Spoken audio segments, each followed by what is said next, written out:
The Leader's Pause. I'm your host, Hal Runkel, and I have a question as always. What is the one leadership skill that was a luxury in the 20th century, but has become an absolute necessity in the 21st century? We'll answer that question and talk all about it when we get started. So stay tuned. You're listening, watching The Leader's Pause with Hal Runkel. Welcome to the Leader's Pause, where leaders like you tune in to find calm, get clear, and level up. Tune in with best-selling author, speaker, and coach Hal Runkel as he helps you take back your time, your energy, and your decision-making power. All you have to do is learn to press your own pause button first. So, take a break, take a breath, take a knee, and learn to access your greatest human superpower, the ability to pause, think, and decide for yourself. It's time to find calm, get clear, and level up. The Leader's Pause starts now. Hey folks, this is Hal Runkel. I am coming to you not from my normal studio, but I am on the road in beautiful, amazing Cape Cod. So I am sitting outside. It is, 65 degrees and absolutely gorgeous. And I am excited about today's topic because we're going to try and unpack something that I think has actually become very, very confusing. It is incredibly popular. People talk about this all the time now, but I hear it misused and I hear it confused, and it's time we unpack it. So, what is a skill that every leader, that was a luxury for leaders, I think, in the 20th century and before that, but is an absolute necessity for any leader in the 21st century? And that skill is empathy. Hear it all the time. It's talked about all the time. It's written about all the time, podcasted about all the time. And yet, I think you ask people, what is empathy? And you're going to get a ton of different responses.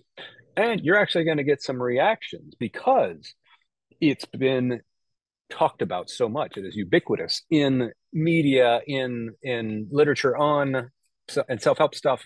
It is everywhere. In leadership stuff, it's talked about and talked about and talked about. In the 20th century, empathy in many ways was derided as a term of weakness. In fact, one of my strongest gurus, the person I follow, who I think got leadership as well as anyone, his name's Rabbi Edwin Friedman. He was a rabbi in the DC area, as well as a very accomplished marriage and family therapist and an incredible consultant to leaders in countries all over the world, very successful author. And he hated empathy, hated talking about it, thought it was weakness, thought it was the one skill that a leader needed to eschew in order to be successful. And I would love to have a conversation with him about it because I think he misunderstood it or understood it differently than we understand it now. And I think he actually practiced it.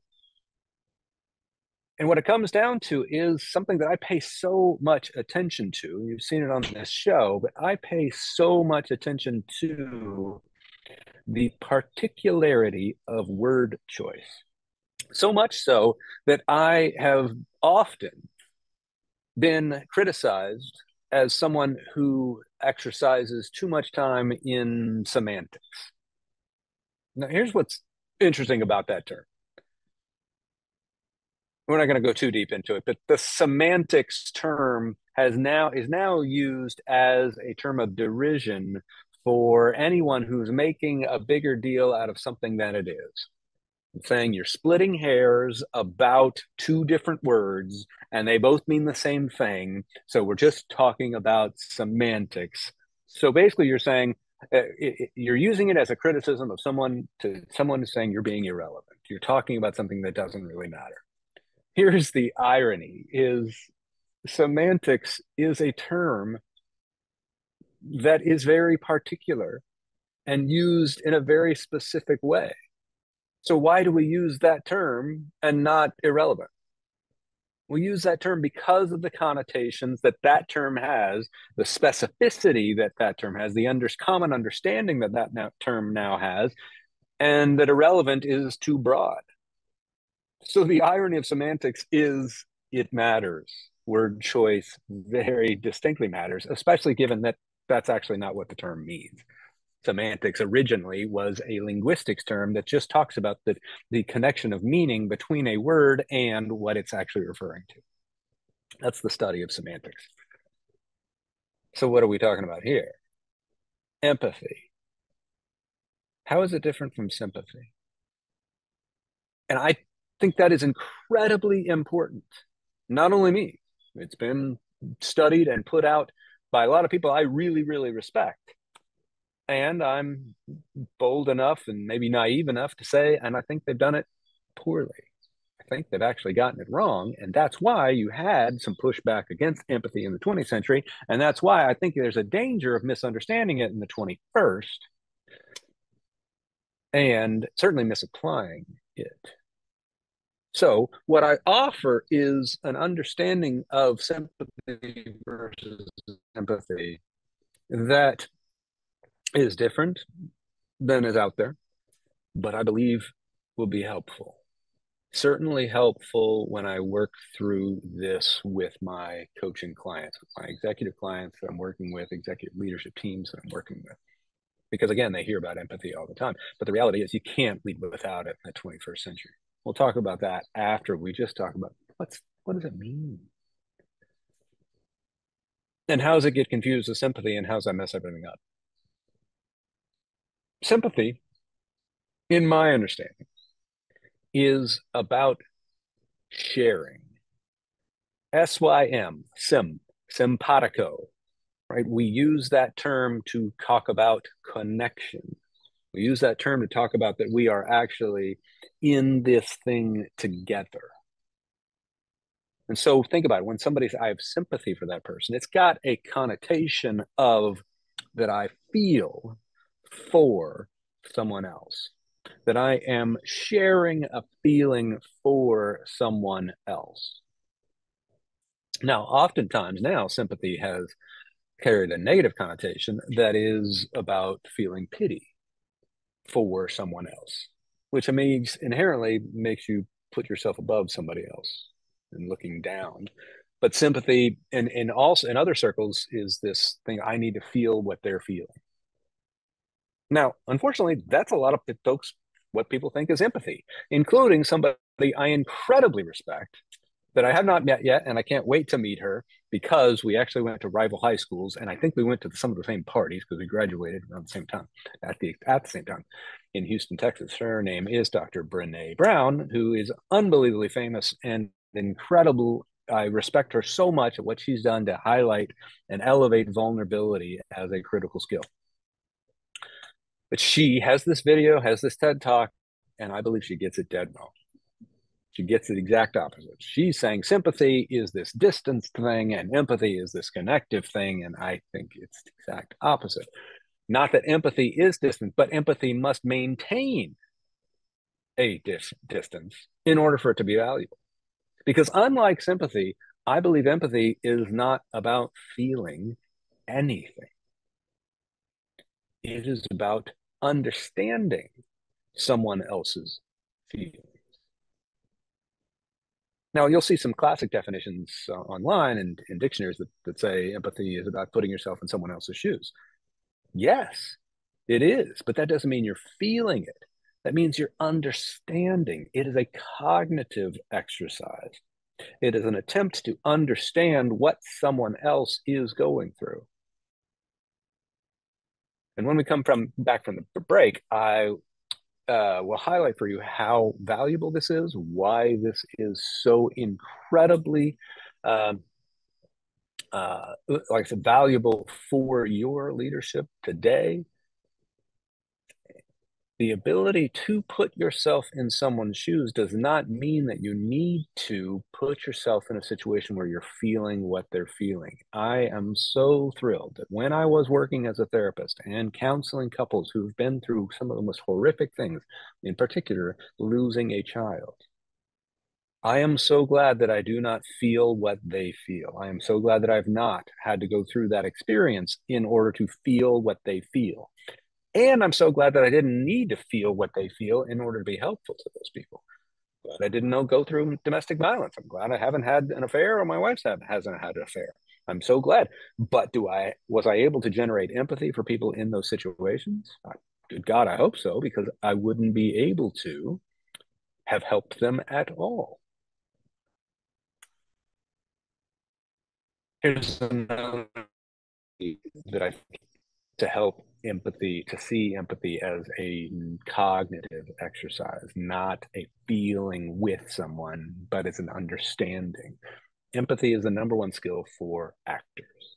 My son is an actor, and he knows that he has got to be able to put himself in the situation of another person without judgment. He's got to be able to do that so that he can understand what that person is thinking, feeling. It's an understanding. Now, if it helps him to begin to try to appreciate and see what that feeling must feel like, that's great. It's still a cognitive exercise.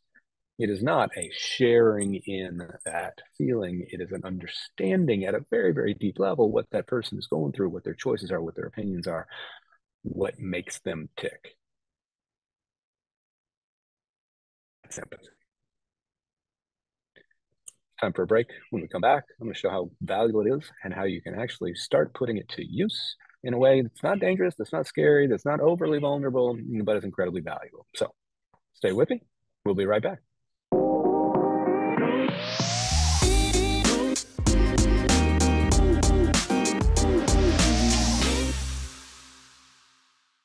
This is the Leader's Pause. I'm your host, Hal Runkel, and today we are unpacking the miracle, the magic of a leadership skill that you absolutely have to develop, nurture, get better at, improve at in the 21st century, and that's empathy. Now, in the first segment, what we did was unpack how sympathy is different than empathy and recognize that sympathy is more of a feeling exercise and empathy is more of a cognitive thinking exercise.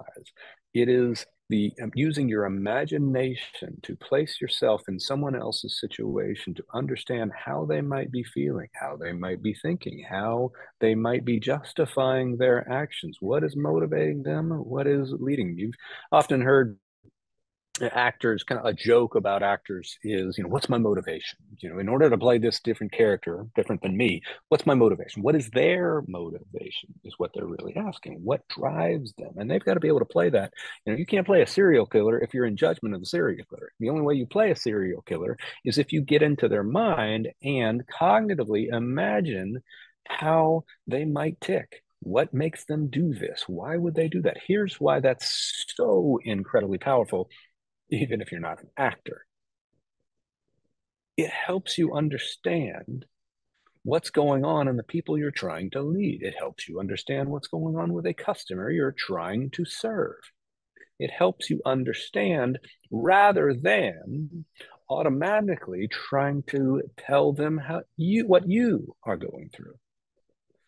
Rather than to force upon them or foist upon them what you think they should feel, empathy is the act of trying to understand what they feel, trying to understand what they think. So, for instance, you're in a sales call, you start talking about the benefits of here's why they should buy this product, you have already gotten off on 5 wrong feet. If you start off instead asking questions about, well, how long have you been in the market for this? What would this do for you? When did you start thinking this is the kind of product that you really need? What have you tried so far to solve this problem? What is the pain that you're going through?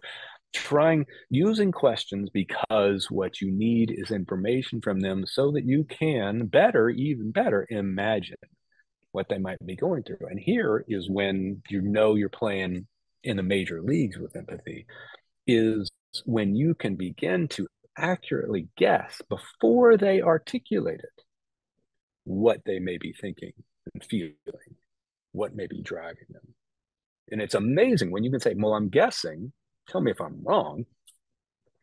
that you're really wondering how long you guys can sustain this way of operating without a all-encompassing accounting software. I'm guessing, working with the CEO yesterday, tell me if I'm wrong, but how much are you wondering if you really want this job? That's a bold statement. But guess what? I was dead right. She has been wondering that. And that's been driving her. She's been afraid to articulate it with anybody. But my ability to empathize, to guess, imagine what she might be going through, that is connection. How much does she trust me now that it seems like I can read her mind? Well, I'm not reading her mind. It's based on incredible amounts of experience, talking to lots of people, but also lots and lots of questions to kind of get to know her. So that, and then I can take what I believe is an experienced, educated guess. Now, sometimes I'm wrong. Well, I'm guessing what you might be thinking is this. No, oh no, that's not what I'm thinking. I'm thinking this and this and this. Fantastic. Guess what? They just gave you all the information you didn't have. Now, one of the best explanations of this and applications of this comes from a guy named Chris Voss. And a lot of you have heard of this book. I hope you have read it. And if you have, read it again. This is absolutely one of my favorite books, period. Regardless of genre. It's called Never Split the Difference. And I'm not the only one. Lots of people say this. It's incredibly popular. But he employs what he calls tactical empathy. And in case you think that has anything to do with weakness or touchy-feely stuff, this guy was the leading hostage negotiator for the FBI for years and years and years. This guy would be flown into the Philippines to negotiate somebody that got taken hostage and try and get him out. And he was able to usually get that person freed with very, very minimal cost to the family or the company that is trying to get the person back. Tough guy. That's why he calls it tactical empathy. It is, I've got to get into the head of this person without judging them so that I can understand what might lead them to a solution we're wanting to get. That can't happen without incredible imagination, cognition. If you're feeling it, if you think my job is to feel it with them, you're off on the wrong foot in another direction because you're not going to. Thank God. Again, like I explained in the first segment, I'm so glad I didn't have to feel what it's like to lose a child in order to help couples that have gone through that horror. I'm so glad. And so many times when we feel something too deeply, our cognition actually erodes. Our ability to truly understand and articulate what may be going on gets flooded with the same emotions that person is flooded with. That's why we have to maintain a certain amount of distance through cognitively imagining it rather than feeling it so that I'm not as flooded as they are. I want to understand. I want to guess. I want to help create a situation where they are better at articulating all that's going on that's making them tick so that I can better tailor whatever I'm trying to serve, offer, sell to exactly what they need. That's the power of empathy. And why it's so important in the 21st century is because we are now more aware of mental health and fitness and struggles than ever before. Ever before. And I will say, thank God, because all that stuff's been under the surface forever, because we're human beings. Now we're able to talk about it a lot more in a more educated way. But when you're throwing around terms and not even able to define them the same way, then it gets dangerous. But learning to be empathetic with people is not learning to feel for them, to feel with them. Learning to be empathetic with people is learning to cognitively imagine what they might be going through so that you can better guess, understand, again, imagine what makes them tick, what might be driving them, what might lead them to do what they're going to do next. What might they actually want? And here's the magic. When you're really good at empathy, then you can actually get to a place where you can anticipate and articulate what it is they want better than they can. Maybe they're not even aware of it. You want to know who the best, probably of all time, of that in the business world is? Steve Jobs. My job is to tell them, help them see what it is they want before they even know that they want it. 1,000 songs in your pocket, a tablet to carry around with the power of the internet at your fingertips. These products that are now ubiquitous and have changed our lives forever, they were based on the imagination of what might people in their everyday lives want more of, want to do better. Every entrepreneur does this really, really well. They may not have ever called it empathy, but they are now. And now you can as well, understanding it is not about feeling.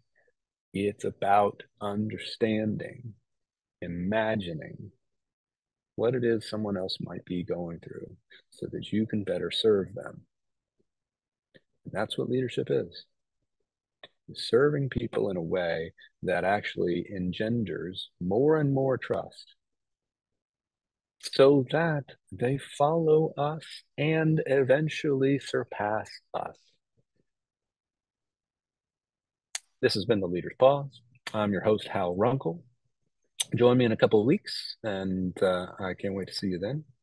Until then, stay calm. See you.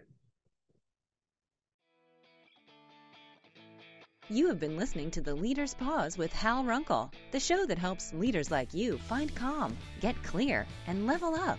Tune in every first and third Thursday at 3 p.m. Pacific, 6 p.m. Eastern on Transformation Talk Radio to access your greatest superpower, the ability to pause, think, and decide for yourself.